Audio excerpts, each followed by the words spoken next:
राधे राधे जी, कैसे हैं आप।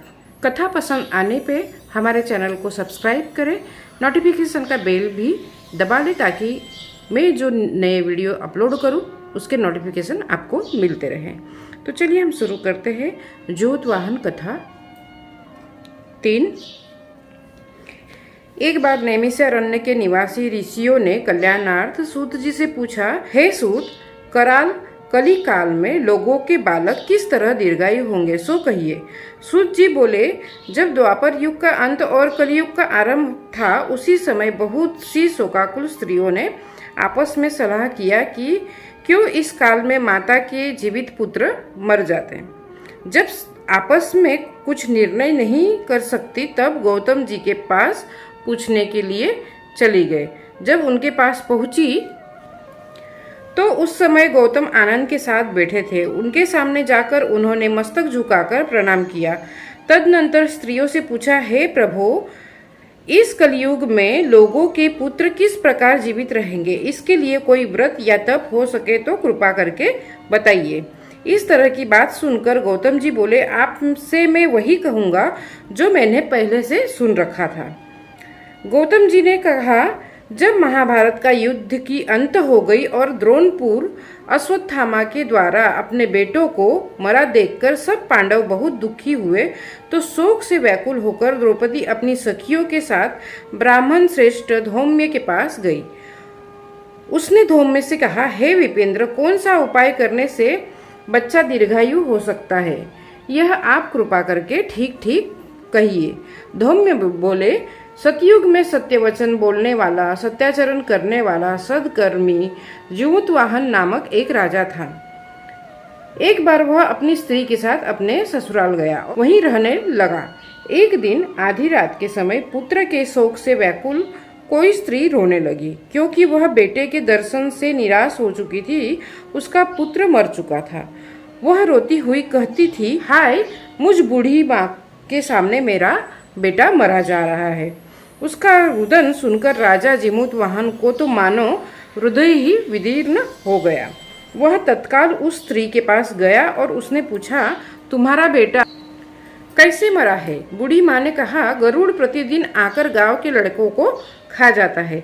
इस पर उस दयालु राजा ने कहा, माता, अब तुम मत रो, आनंद से बैठो, मैं तुम्हारे बच्चे को बचाने का प्रयत्न करता हूँ। ऐसा कहकर राजा उस स्थान पर गया जहाँ पर गरुड़ आकर प्रतिदिन मांस खाया करता था। उस समय गरुड़ उस पर टूट पड़ा और मांस खाने लगा। अब अतिशय तेजस्वी गरुड़ ने राजा का बायां अंग खा लिया, तो झटपट राजा ने अपना दाहिना अंग फेर कर गरुड़ के सामने कर दिया।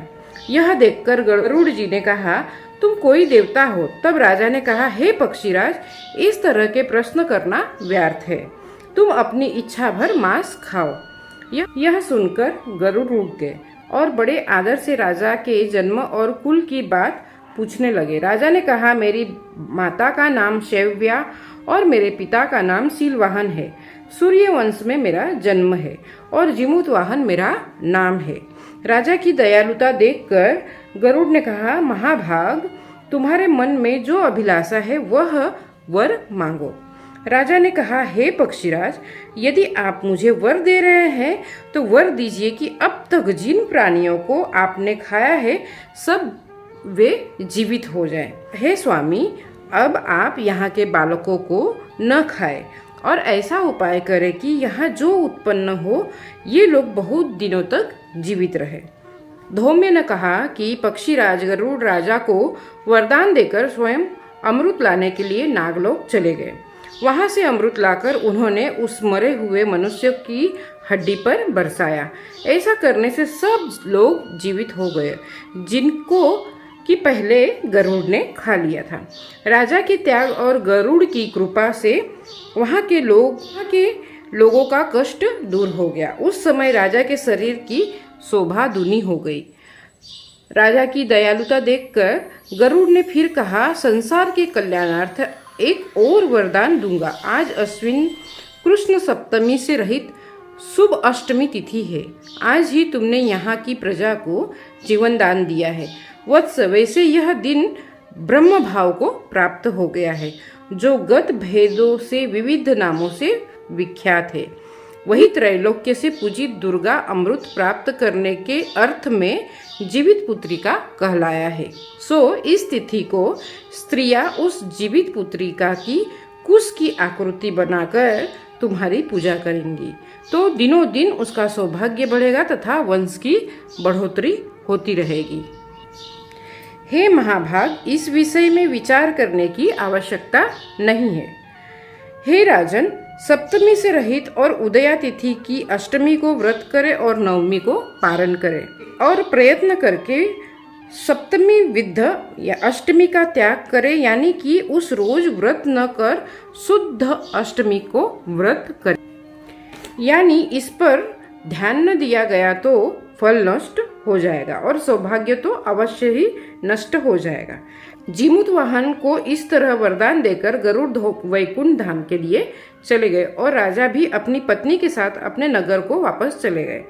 धौम्य द्रौपदी से कहते हैं, हे देवी, मैंने यह अतिशय दुर्लभ व्रत आपको बतलाया है।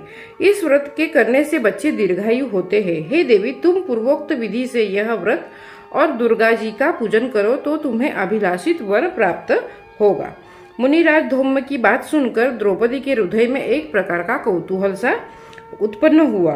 पूर्ववासिनी स्त्रियों को बुलाकर उसके साथ यह उत्तम व्रत किया। गौतम ने कहा, यह व्रत भी इसके प्रभाव को किसी एक चील ने सुन लिया और वह अपनी सखी सियारिन को जाकर बतलाया। इसके बाद पीपल वृक्ष की शाखा पर बैठकर चील और उस वृक्ष के खोते में बैठकर सियारिन ने भी व्रत किया। फिर वहीं किसी उत्तम ब्राह्मण के मुख से कथा सुन आई और पीपल के खोते में बैठी हुई अपनी सखी को सुनाया। सियारिन ने आधी कथा सुननी कि उसे भूख लग गई और उसी समय सबसे भरे हुए स्मशान में जा पहुंची। वहां उसने इच्छा भर मांस का भोजन किया और चील बिना खाए पिए ही रह गई और सवेरा हो गया। सवेरा वह गौशाला गई और वहां गौ का दूध पिया। इस तरह नवमी को उसने पारण किया। कुछ दिनों बाद वे मर गए और अयोध्या में किसी धनी व्यापारी के घर जन्म लिया। संयोग से उन दोनों का जन्म एक ही घर में हुआ।